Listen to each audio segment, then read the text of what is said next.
बच्चों question number 5 को देखो, प्रॉब्लम फॉर प्रैक्टिस का। ये भी एक अपने आप में अच्छा क्वेश्चन है, ये थोड़ा सा अच्छा क्वेश्चन कहूँगा, और सीबीएसई इसको पूछ चुकी है, ये वाली बात भी ध्यान रखनी है।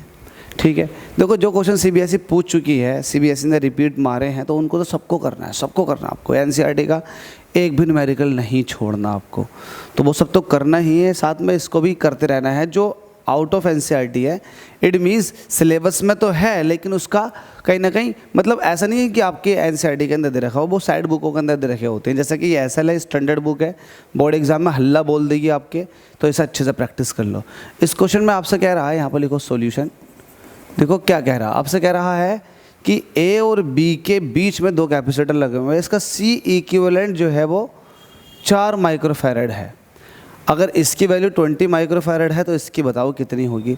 तो दो कैपेसिटर हैं, इनका जो इक्विवेलेंट है वो है 4 माइक्रोफैरड।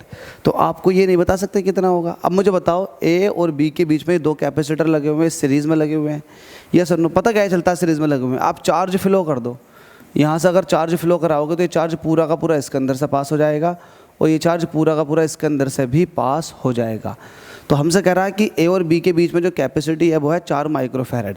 ए और बी के बीच में अगर पहला वाला 20 माइक्रोफैरड का है तो दूसरे वाले की वैल्यू बताओ।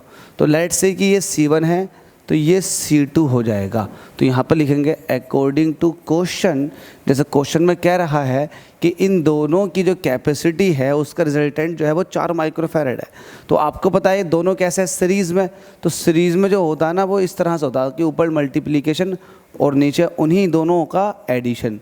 ये किसके बराबर है, 4 माइक्रोफैरड के।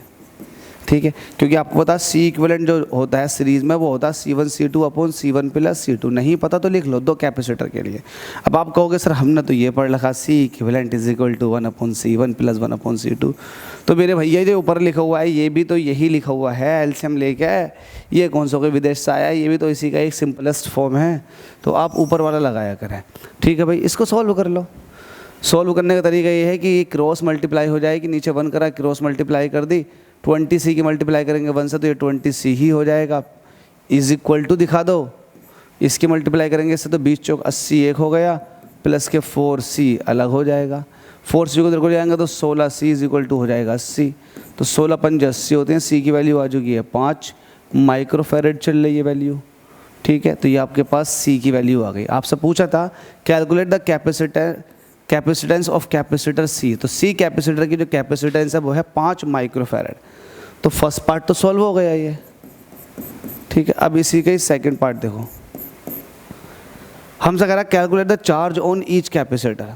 अब आपको चार्ज बताना, तो चार्ज ऐसे नहीं निकलता है, चार्ज तब निकलता है जब आपको ए और बी के बीच में पोटेंशियल डिफरेंस दे रखा हो, क्योंकि पोटेंशियल डिफरेंस होगा तो चार्ज फ्लो करेगा। तो बाय द वे इस क्वेश्चन में पोटेंशियल डिफरेंस दे रखा, हमसे कह रहा है कि ए और बी के बीच में जो आपने पोटेंशियल डिफरेंस लगाया है वो 12 वोल्ट का लगाया। जब 12 वोल्ट का पोटेंशियल डिफरेंस ए और बी के बीच में लगाया तो बेशक चार्ज फ्लो करके जाएगा।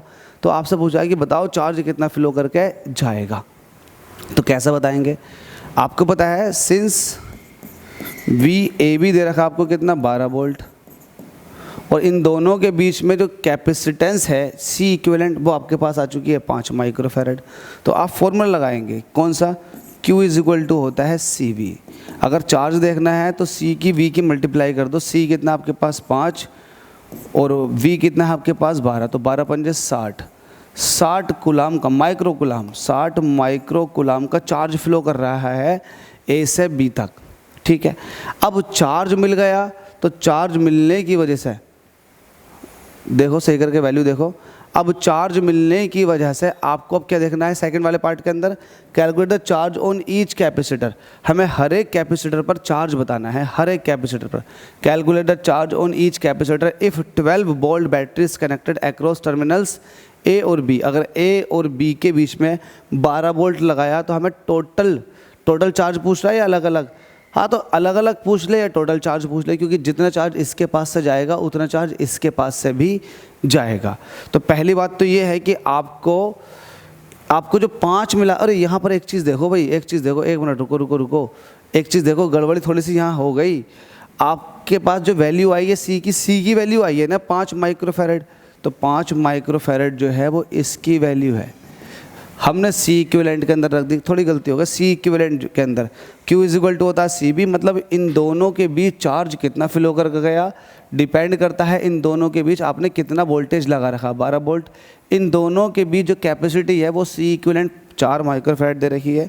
तो थोड़ा सा ये करेक्शन कर लो, 5 धोखे से लिख दी गई वैल्यू, मुझे ध्यान आ गया। तो 12 चौक होते हैं 48, तो वैल्यू ये चेंज हो जाएगी, एक्चुअल में वैल्यू आ जाएगी 48 माइक्रो कूलम। कोई दिक्कत नहीं है, ऐसा हो जाता है। ये हो गया, तो सेकंड वाला पार्ट आपका फिनिश हो गया। तो सेकंड वाले पार्ट का आंसर आपके पास आ चुका है। अब थर्ड वाला पार्ट देखो।